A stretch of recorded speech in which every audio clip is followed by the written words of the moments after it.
Neste vídeo, vamos explorar a profunda sabedoria de Marco Aurélio, o imperador filósofo que dedicou sua vida a praticar e promover o estoicismo.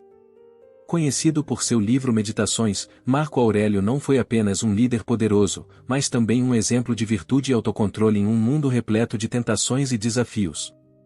Vamos mergulhar em suas reflexões sobre como enfrentar adversidades, lidar com pessoas difíceis, entender o verdadeiro significado da felicidade e aceitar a mortalidade. Se você deseja aprender a viver de acordo com sua natureza e alcançar a verdadeira grandeza interior, este vídeo é para você. Marco Aurélio é frequentemente lembrado como uma das figuras mais influentes do estoicismo, sendo um dos seus fundadores. Seu livro Meditações é amplamente reconhecido, e muitos o consideram um exemplo perfeito do que significa ser uma pessoa verdadeiramente virtuosa. Se há alguém na história que mereça o título de O Grande Homem, esse alguém é Marco Aurélio. Apesar deste vídeo não ser uma aula de autoajuda, a filosofia que Marco Aurélio desenvolveu e registrou em seus escritos pode servir como um poderoso antídoto para muitos dos desafios que enfrentamos na vida moderna. E é exatamente isso que quero mostrar a vocês. Marco Aurélio foi um imperador romano que governou de 161 a 180 d.C.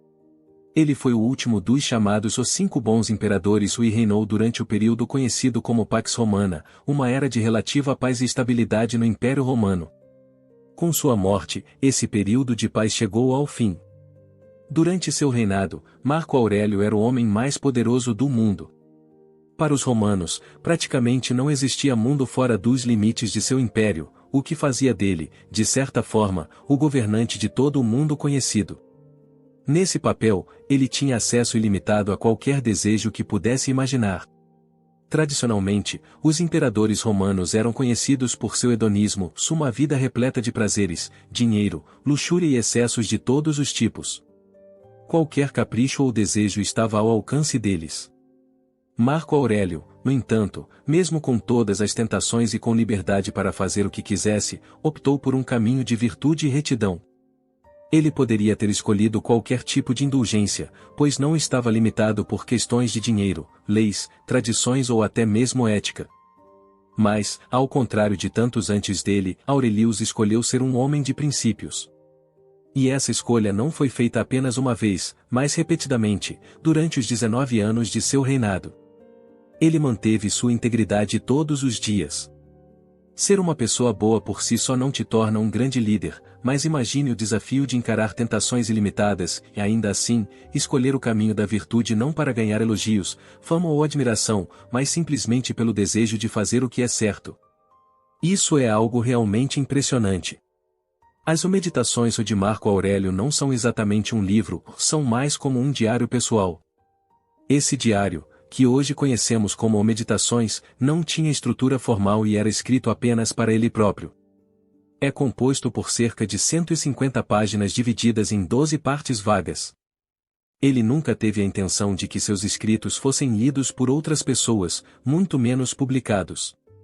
Por isso, Meditações só revela profundamente o caráter de seu autor. Essas foram reflexões sinceras de Marco Aurélio, escritas em momentos de introspecção. E, por mais espontâneas que pareçam, essas reflexões se tornaram um dos livros mais poderosos e impactantes já escritos. Embora eu recomende fortemente que você leia o Meditações por conta própria, há exemplares em praticamente todas as bibliotecas e livrarias. Neste vídeo, quero explorar alguns dos conceitos mais importantes que ele compartilhou e que valem a pena serem analisados. Marco Aurélio acreditava que a vida deveria ser vivida em harmonia com a natureza. E, quando ele falava de natureza, não se referia apenas a plantas e animais, mas também à ordem natural do universo. Por exemplo, uma árvore cresce não porque busca elogios ou aprovação, mas porque essa é a sua essência. Se ela cresce para se tornar o mais robusta e bela que puder, simplesmente porque é isso que ela foi feita para fazer. Esse é o curso natural das coisas. Da mesma forma, uma lagarta se transforma em borboleta, um frágil pintinho sem penas se torna uma águia. Eles não fazem isso porque querem, mas porque foram criados para isso. Assim, Marco Aurélio acreditava que o dever de um ser humano era cumprir seu potencial. Para ele, não se tratava de acumular riquezas ou buscar reconhecimento, se isso vamos discutir mais adiante, mas de tornar-se o ser humano mais gentil e virtuoso possível.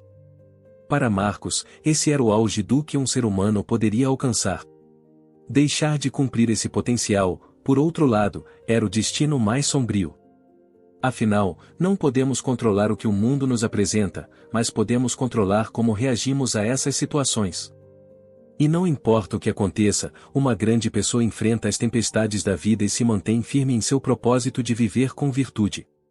Esse, segundo Marco Aurélio, é o nosso dever como seres humanos.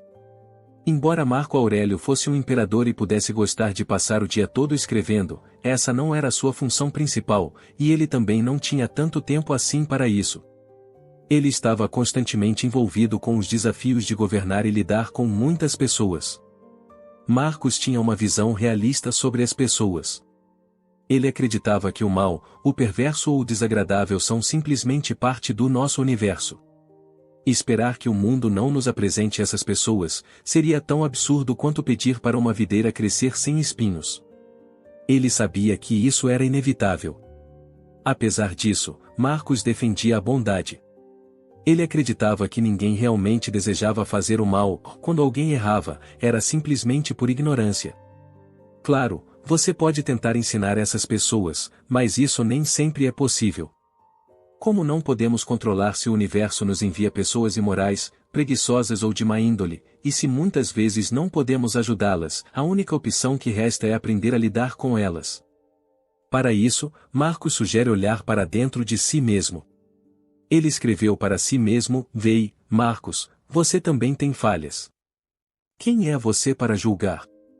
Talvez suas falhas sejam diferentes das dessas pessoas, mas elas ainda existem. Em outra situação, você poderia ser o ignorante." E mais, ele se lembrava de que muitas vezes não entendemos completamente o que está acontecendo. O ladrão que rouba para alimentar sua família, por exemplo, talvez não esteja necessariamente errado, você pode simplesmente não entender. E, na vida, haverá muitos momentos em que você não entenderá completamente a situação. Então, não julgue. No final, Marco Aurélio acreditava que todos nós nascemos uns para os outros. Ele se lembrava repetidamente de que esta é a ordem natural das coisas. Assim como uma árvore dá frutos para alimentar os animais e os animais morrem para alimentar os vermes, nós, humanos, somos feitos para ajudar uns aos outros. Este é, novamente, o nosso dever. O verdadeiro fracasso na vida seria abdicar dessa responsabilidade. Então, Marcos, é melhor você cumpri-la, e cumpri-la bem. Todos enfrentamos adversidades, e Marco Aurélio não foi exceção. Mas, assim como encontrar pessoas difíceis, enfrentar desafios faz parte da condição humana. Mais uma vez, só podemos controlar o que podemos controlar. Então, não reze para que as coisas ruins não aconteçam, se isso é um esforço em vão, ele disse a si mesmo. Essas coisas vão acontecer, e não há nada que você possa fazer sobre isso.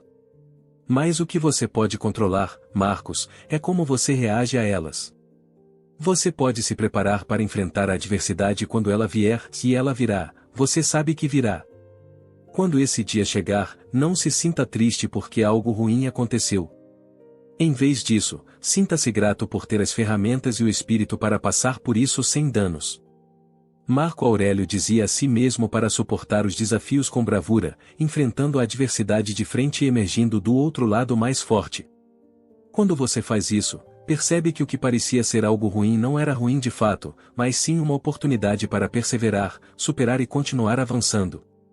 Ele nos ensina que, quando esses eventos surgirem, não devemos reclamar, mas sim agir e suportar. Se algo insuportável vier em seu caminho, Marcos lembra, e não se desonre. Todos os homens morrem, mas nem todos morrem reclamando.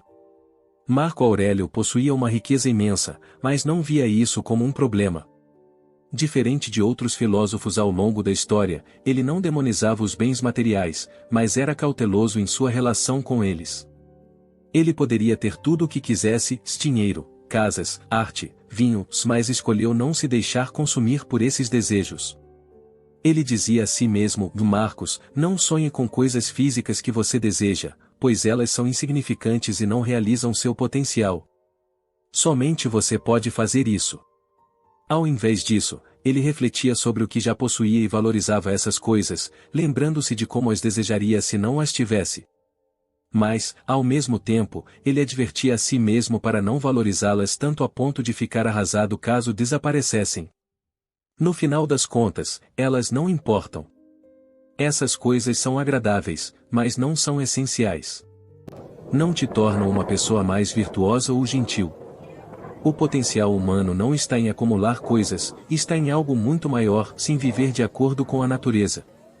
Marco Aurélio passava muito tempo pensando sobre a morte, tanto que seria impossível falar sobre ele sem mencionar suas opiniões sobre o assunto.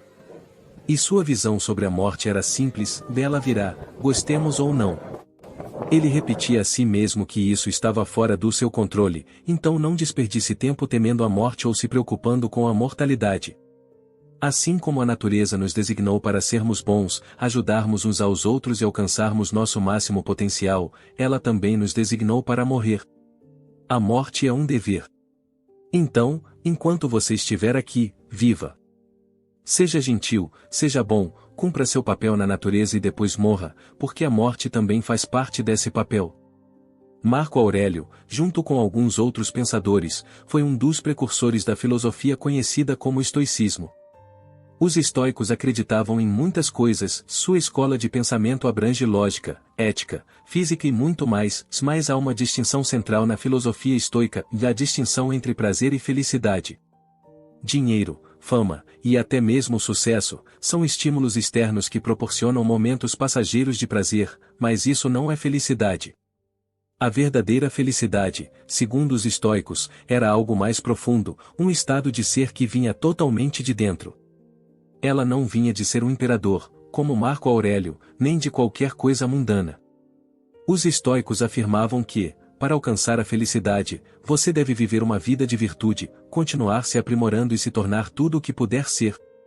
O único fracasso, a única dor verdadeira, a única tristeza real, o único medo válido é não alcançar seu potencial. Por quê? E apenas porque, ser grande é seu dever. Ser grande está na sua própria natureza.